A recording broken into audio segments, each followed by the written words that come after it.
गांधी जी ने नौजवानों से कहा, अंग्रेजी कॉलेजों का बहिष्कार करो, फिर राष्ट्रवादी कॉलेज स्थापित किए ताकि नई पीढ़ी पढ़ सके। ऐसा ही एक कॉलेज था काशी विद्यापीठ। यहाँ बिहार के पूर्णिया जिले के बैरगाछी गांव का एक लड़का संस्कृत पढ़ने पहुंचा। उसका पढ़ना खास था क्योंकि वो दलित समाज से आता था। संस्कृत और कर्मकांडों पर कमोबेश उच्च वर्ण का कब्जा था। लड़के ने पढ़ाई शुरू की और 1939 के साल में ग्रेजुएशन पूरा किया। संस्कृत की व्यवस्था में बीए की इस डिग्री को शास्त्री कहा जाता था। ये डिग्री उसके नाम के साथ हमेशा के लिए जुड़ गई। उसका नाम था भोला पासवान शास्त्री। इस नाम को याद रखिएगा। बिहार के मुख्यमंत्रियों की सूची में ये नाम आपको 3 दफा दिखेगा और हर दफा दिखेगी जबरदस्त पॉलिटिक्स। नमस्कार, सौरभ द्विवेदी नाम है हमारा और आप देख रहे हैं ललन टॉप के पॉलिटिकल किस्सों की खास सीरीज मुख्यमंत्री। ये सीजन बिहार की सियासत का है और आज बारी भोला पासवान शास्त्री की।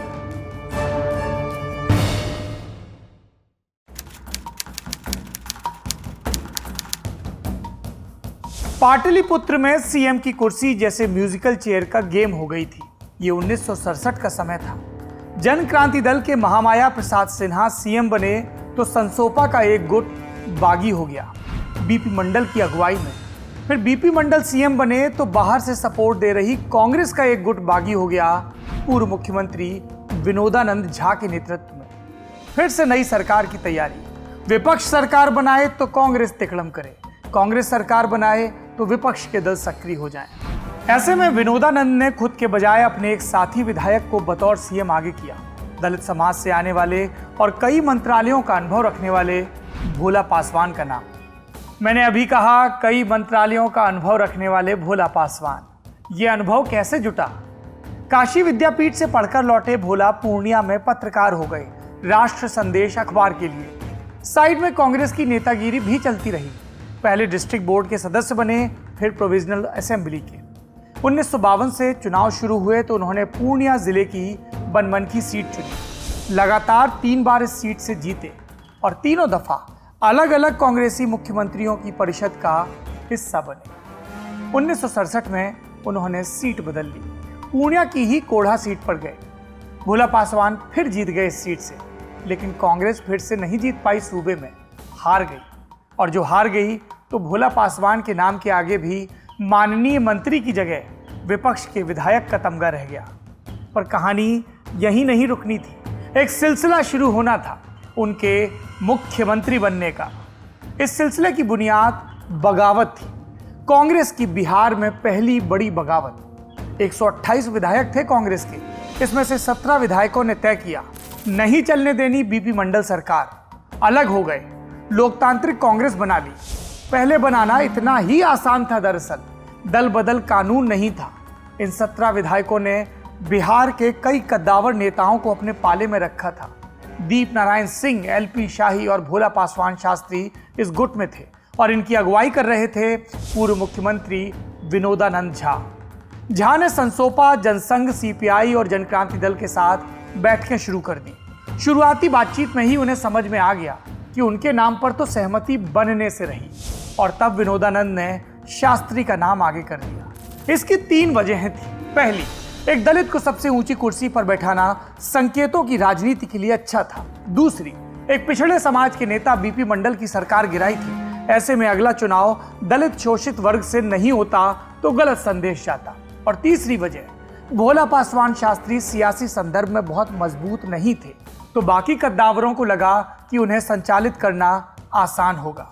सबके अपने अपने तर्क और नतीजा ये कि 22 मार्च 1968 को भोला पासवान शास्त्री ने बिहार के मुख्यमंत्री की शपथ ले ली। ये बहुत सारे पायों पर टिकी सरकार थी।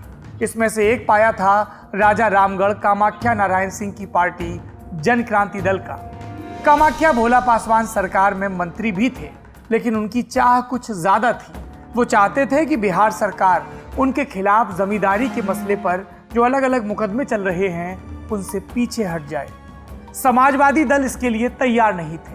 नतीजतन 100 दिन पूरा करने से पहले ही भोला पासवान शास्त्री की सरकार गिर गई। 29 जून 1969 को बिहार में पहली दफा राष्ट्रपति शासन लगा और जल्द ही नए चुनाव का ऐलान भी हो गया।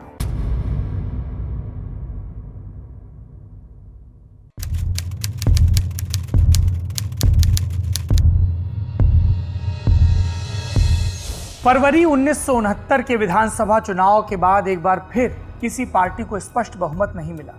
ऐसे में कांग्रेस के सरदार हरिहर सिंह ने राजा रामगढ़ कामाख्या नारायण की पार्टी, जिसका नाम अब जनता पार्टी था, इसके अलावा जगदेव प्रसाद की पार्टी शोषित दल और निर्दलियों के सहारे सरकार बनाई। लेकिन कामाख्या के मंत्री बनते ही जो मामला बिगड़ा तो फिर संभला ही नहीं।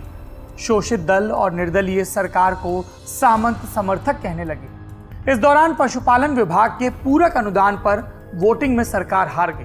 हरिहर सिंह ने कुर्सी छोड़ दी और इसके बाद विपक्षी दल 1967 की तर्ज पर एक बार फिर एक होने लगे। लोकतांत्रिक कांग्रेस के भोला पासवान शास्त्री जून 1969 में इन्हीं परिस्थितियों में दूसरी बार मुख्यमंत्री बने। तर्क वही कि बाकी सब गुट सिर्फ उनके नाम पर सहमत हुए, लेकिन उनके विश्वास मत हासिल करने से पहले ही इस दफा खेल हो गया। ये खेल जनसंघ की तरफ से हुआ। जनसंघ के 34 विधायक थे, उनके बिना ये सरकार नहीं चल सकती थी। जनसंघ पूर्व कांग्रेसी नेता भोला पासवान के नाम पर सहमत नहीं था। ये एक तर्क है। शास्त्री खेमे का तर्क है कि जनसंघ अपने हिंदूवादी एजेंडे पर चलना चाहता था। और तीसरा तर्क ये है कि कांग्रेस से टूटकर 2 विधायक आए थे, जमालुद्दीन और जफर अली। भोला पासवान इन्हें मंत्री बनाना चाहते थे और जनसंघ का कहना था कि हम गैर कांग्रेसवाद के नारे पर आए हैं, कांग्रेस से भटक कर आए लोगों को मंत्री कैसे बनाया जा सकता है। तो सबकी अपनी अपनी दलीलें थी। भोला पासवान नहीं माने तो जनसंघ वाले बिदक गए और इसके बाद सिर्फ 13 दिनों में भोला पासवान शास्त्री की दूसरी सरकार गिर गई। सरकार गिरी तो किसी का दावा सामने नहीं आया और राज्य में चुनाव के 5 महीने के अंदर 2 मुख्यमंत्रियों को देखने के बाद फिर से राष्ट्रपति शासन लग गया। राष्ट्रपति शासन लगा था लेकिन विधानसभा भंग नहीं हुई थी। इंतजार था कि शायद कोई नया सियासी समीकरण बने। इस बीच एक सियासी समीकरण बना, दिल्ली में बना। कांग्रेस राष्ट्रपति के सवाल पर 2 हिस्सों में बंट गई और बिहार के 118 विधायकों में भी 2 फाड़ हो गया। इंदिरा गांधी की कांग्रेस आर में 60 विधायक आए और इसके नेता बन गए दारोगा प्रसाद राय। कांग्रेस के पुराने सब कद्दावर नेता कांग्रेस ऑर्गेनाइजेशन में चले गए थे। दारोगा प्रसाद राय ने विपक्षी दलों को साथ लेकर बहुमत का नंबर जुगाड़ा, मुख्यमंत्री बन गए। सरकार साल भर नहीं चली और फिर नंबर आ गया कर्पूरी ठाकुर का।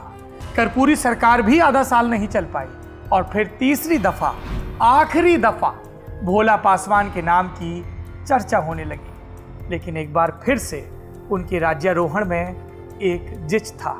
भोला पासवान पहली 2 दफा जिस लोकतांत्रिक कांग्रेस के नेता की हैसियत से सीएम बने थे, उस दल के सर्वे सर्वा थे विनोदानंद झा। झा ने बदले राजनीतिक माहौल में इंदिरा गांधी की पार्टी का दामन थाम लिया था। इंदिरा के साथ आने पर पार्टी की इकलौती शर्त क्या थी कि विनोदानंद अपनी पार्टी का कांग्रेस आर में विलय करें। इसके लिए झा समेत सभी बड़े नेता इस गुट के तैयार थे। बस एक नेता तैयार नहीं था, भोला पासवान। उनका इनकार था। ज्यादातर विधायक कांग्रेस में चले गए। भोला पासवान एकला चलते रहे, लोकतांत्रिक कांग्रेस चलाते रहे और आखिरी में यही फैक्टर उन्हें तीसरी बार शपथ दिला गया।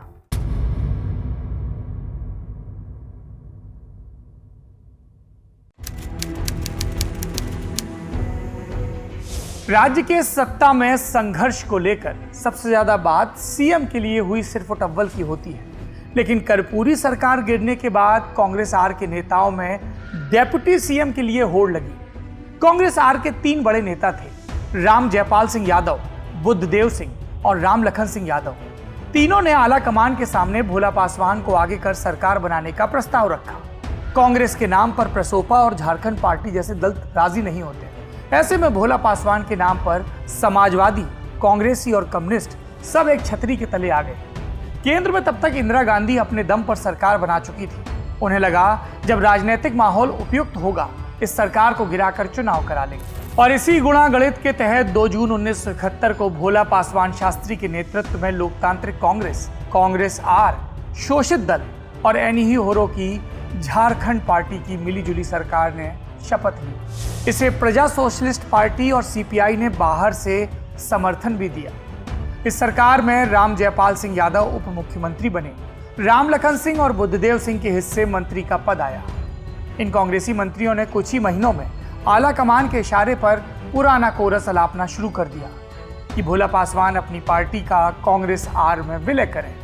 भोला पासवान जानते थे ऐसा करते ही बाहर से समर्थन दे रहा प्रसोपा और सरकार का हिस्सा शोषित दल छिटक जाएगा।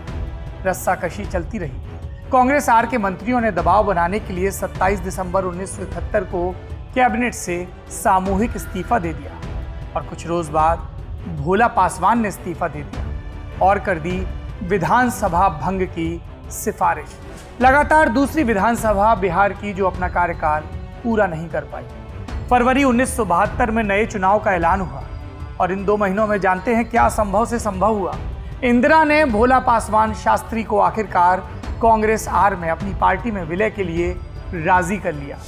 भोला पासवान शास्त्री 1972 का विधानसभा चुनाव लड़े, इंदिरा की पार्टी के सिंबल पर लड़े, अपनी पुरानी कोढ़ा सीट से लड़े, जीतकर विधायक बने, लेकिन ज्यादा दिन विधायकी कर नहीं पाए क्योंकि इंदिरा ने भोला को दिल्ली दरबार में बिठाने का फैसला कर लिया था।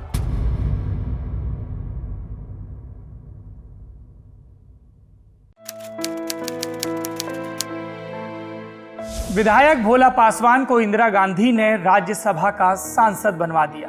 फिर वो इंदिरा की कैबिनेट का हिस्सा हो गए, शहरी विकास और आवास महकमे के मंत्री बन गए।